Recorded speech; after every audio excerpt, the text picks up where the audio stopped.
Hello प्यारे बच्चों, नमस्कार। स्वागत है आप सभी का बिहार बोर्ड आरडब्ल्यू परिवार में। मेरा नाम है शिवेंदु ओजस्वी।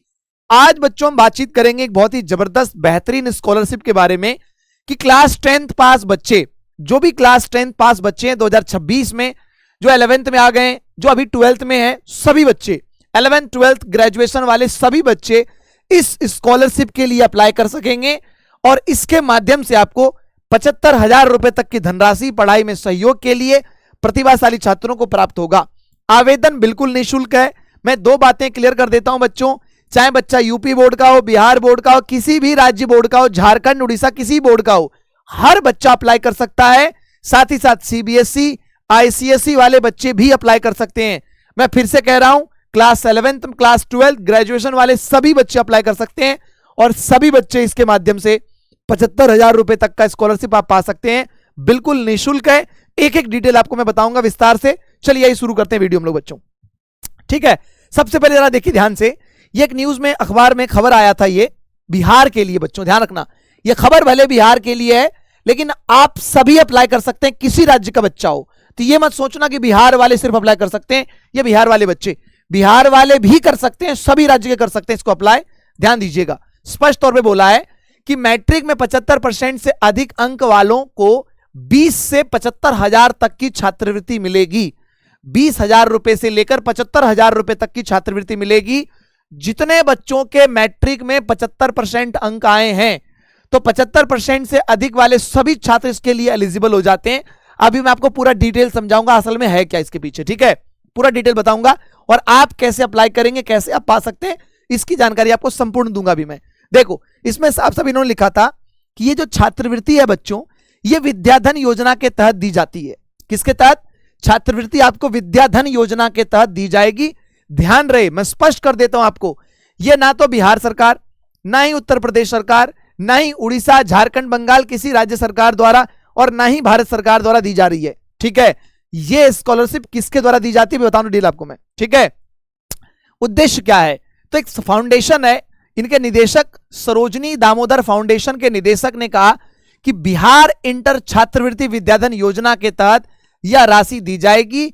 ऐसे में शिक्षा विभाग ने सभी जिलों को बच्चों का इसके लिए रजिस्ट्रेशन कराने का निर्देश दिया है, ठीक है। तो शिक्षा विभाग ने निर्देश दिया है कि सभी जिला में जो है बच्चों का रजिस्ट्रेशन कराया जाए।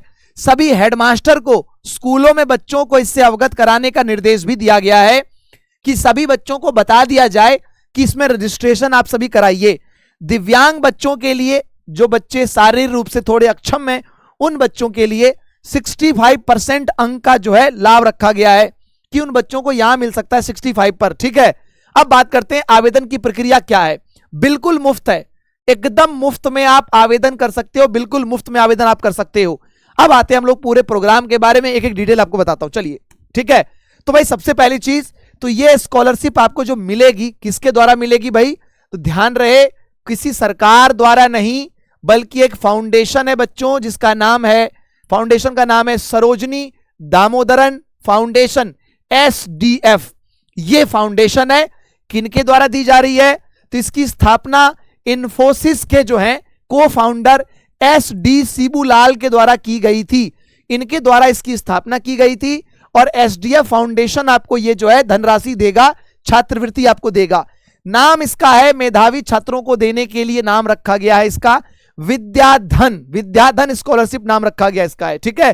तो इस बात को सभी बच्चे स्पष्ट कर लें कि यह छात्रवृत्ति राज्य सरकार द्वारा नहीं दी जाती है, बल्कि सरोजनी दामोदरन फाउंडेशन, इन्हीं के वेबसाइट पर आप जाओगे, विद्याधन के वेबसाइट पर, आपको वहां पर संपूर्ण डिटेल और ऑनलाइन अप्लाई करने का भी आपको जानकारी वहां से प्राप्त हो जाएगा, ठीक है। चलिए आगे बढ़ते हैं बच्चों।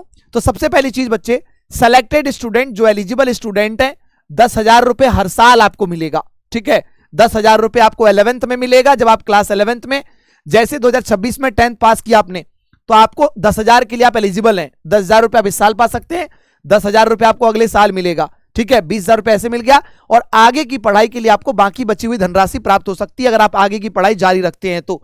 लगभग 15,000 बच्चों को 26 राज्य में से ये चुनते हैं और 15,000 बच्चों तक जो स्कॉलरशिप पहुंचाने का इनका काम है, स्कॉलरशिप बच्चों को दिया जाए, प्रतिभाशाली छात्रों को।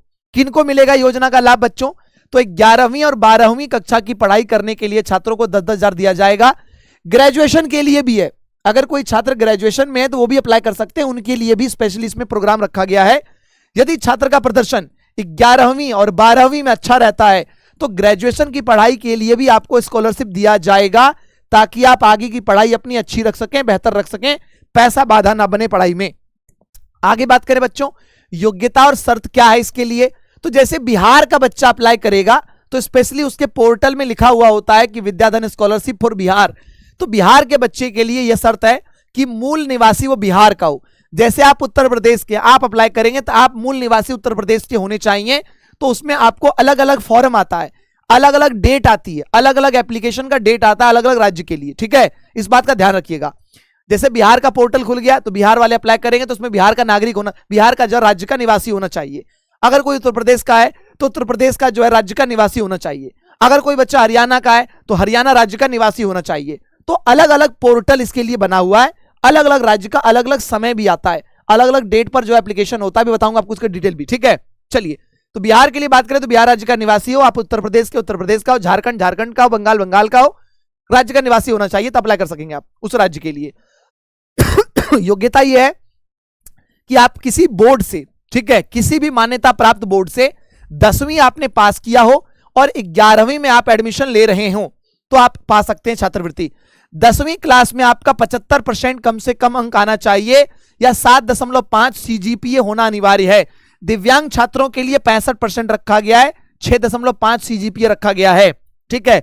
और इसमें एक क्राइटेरिया और रखा गया है कि परिवार का न्यूनतम आय जो है वो 2 लाख रुपया होना चाहिए वार्षिक। अगर किसी परिवार का 2 लाख रुपए से ज्यादा वार्षिक आय है तो वो अप्लाई करने के लिए एलिजिबल नहीं है। तो जिन बच्चों का भी, भारत के तो देखोगे अधिकांश बच्चों के 2 लाख से कम ही परिवार के आए हैं, है ना, तो आप आसानी से देख लेना इस बात का कि आपने जो बनवा रखा है आय प्रमाण पत्र उस पर अगर 2 लाख से कम है तो आप अप्लाई करने के लिए एलिजिबल हो जाएंगे, ठीक है। इससे कम होनी चाहिए, इससे कम, इससे ज्यादा नहीं। अब बात करते हैं हम लोग क्या क्या डॉक्यूमेंट लगेगा, जरूरी दस्तावेज पर हम बात करते हैं बच्चों। तो 10वीं क्लास की मार्कशीट चाहिए, ओरिजिनल, प्रोविजनल या ऑनलाइन कॉपी कोई भी होगी चल जाएगी, लेकिन 10वीं क्लास का मार्कशीट चाहिए। आय प्रमाण पत्र चाहिए बच्चों, आय प्रमाण पत्र। ध्यान दें, इसके लिए राशन कार्ड मान्य नहीं होगा, आपको सक्षम अधिकारी द्वारा बना हुआ आय प्रमाण पत्र देना होगा। तो बिना आय प्रमाण पत्र के बात नहीं बनेगी। पासपोर्ट साइज फोटो लगेगा बच्चे। और अगर आप दिव्यांग हैं तो आपको दिव्यांगता का सर्टिफिकेट भी लगाना पड़ेगा। ये इसके लिए शर्तें रखी गई है डॉक्यूमेंट की, ठीक है। आगे बढ़ते हम लोग हैं, चयन प्रक्रिया, कैसे सिलेक्शन होगा कि सर हमें मिलेगा, ये बात कैसे सेलेक्ट करते हैं ये। तो चयन प्रक्रिया क्या है, सबसे पहले शॉर्ट लिस्टिंग करते हैं कि 10वीं के अंकों के आधार पर ये शॉर्ट लिस्ट करते हैं। उसके बाद टेस्ट या इंटरव्यू रखते हैं, छोटा सा ऑनलाइन टेस्ट रखेंगे या इंटरव्यू रखेंगे, जिससे ये पता लगा लेंगे कि आपकी पढ़ने में रुचि है, आप पढ़ना चाहते हैं, आप प्रतिभाशाली छात्र हैं, आपने 70-80% मेहनत से पढ़ के लाया है नंबर। तो एक छोटा सा क्विक टेस्ट लेते हैं हम लोग, इसको है, ठीक है। अंतिम चरण होता है कि इन चरणों को जब आपने टेस्ट इंटरव्यू पास कर लिया तो आपको स्कॉलरशिप के लिए चुना जाता है। ये प्रोसेस है। हमने इनके वेबसाइट पर जाकर देखा, जब इनके वेबसाइट पर हम गए तो वेबसाइट पर हमने देखा, इन्होंने भी बता रखा है प्रोसेस, इन्होंने बता रखा है कि प्रोग्राम रजिस्ट्रेशन करिए आप। सबसे पहले इनके वेबसाइट पर आप जाओगे, विद्याधन के वेबसाइट पर, तो रजिस्ट्रेशन करोगे, एप्लीकेशन ऑनलाइन एकदम फ्री होता है। शॉर्टलिस्ट करेंगे, ये क्राइटेरिया रखेंगे, ये मेरिट स्पेशल सपोर्ट रखते हैं, जिसमें हमने कहा आपसे छोटा मोटा क्वेश्चन पूछेंगे ऑनलाइन ये। उसके बाद testing, evaluation of logical analytical capabilities evaluate करेंगे आपकी। और फिर उसके बाद सेलेक्टेड स्टूडेंट को बुलाते हैं मिटने के लिए, ठीक है। एंड देन उसके बाद जो है हाउस विजिट करते हैं, ये वैलिडेट करने के लिए, डिटेल के लिए कि भाई जो है selected students are meet with, तो मिलते हैं उनसे ये इंटरव्यू के दौरान, ठीक है। उसके बाद वेरिफिकेशन करते हैं ये, ठीक है। तो वेरिफिकेशन के बाद आपको जो है ये स्कॉलरशिप प्रदान की जाती है। ये प्रोसेस है इसके स्कॉलरशिप पाने का। अब अगर हम बात करें बच्चों तो आवेदन कैसे करें, आवेदन पूरी तरह से ऑनलाइन है। देखो ध्यान से आप यहां पर www.vidyadhan.org के एप्लीकेशन पे जाइए और वहां जाकर आप अप्लाई कर सकते हो इसको, ठीक है। अपनी ईमेल आईडी से जो है आप रजिस्टर करिए और इसके बाद फॉर्म भर सकते हैं। बहुत सिंपल बेसिक प्रोसेस। अगर आपको लगता है कि सर इसमें दिक्कत हो रही है तो आप कमेंट कर देना, मैं इस पर वीडियो बना दूंगा पूरा डिटेल कि कैसे आप अप्लाई कर सकते हैं, as a user, as a student कैसे अप्लाई करेंगे आप, ठीक है। तो ये बेटा स्कॉलरशिप था, इसके माध्यम से अपनी पढ़ाई के लिए आप सपोर्ट पा सकते हैं। तो बहुत बहुत धन्यवाद बच्चों आप सभी का। कि आपने वीडियो को पूरा सुना, जाना। यदि आपको इसी तरह का स्कॉलरशिप चाहिए, जानकारी चाहिए, आगे मैं आने वाले दिनों में आपको ऐसे बहुत सारे स्कॉलरशिप के बारे में बताऊंगा जिसमें अप्लाई करके आप अपनी पढ़ाई को बेहतर कर सकते हैं, पढ़ाई के लिए आर्थिक सहयोग पा सकते हैं। यदि आपका उद्देश्य है कि आगे पढ़ाई करनी है, पढ़ाई में आपको आर्थिक सपोर्ट चाहिए, पैसा बाधा बन रहा है, तो ये छोटे छोटे प्रयास है सरकार द्वारा, छोटे छोटे प्रयास है संस्थाओं के द्वारा, ताकि बच्चों को पढ़ाई में आगे मदद मिले। तो कैसा लगा वीडियो जरूर आप कमेंट करके बताना। बहुत बहुत धन्यवाद बच्चों, थैंक यू।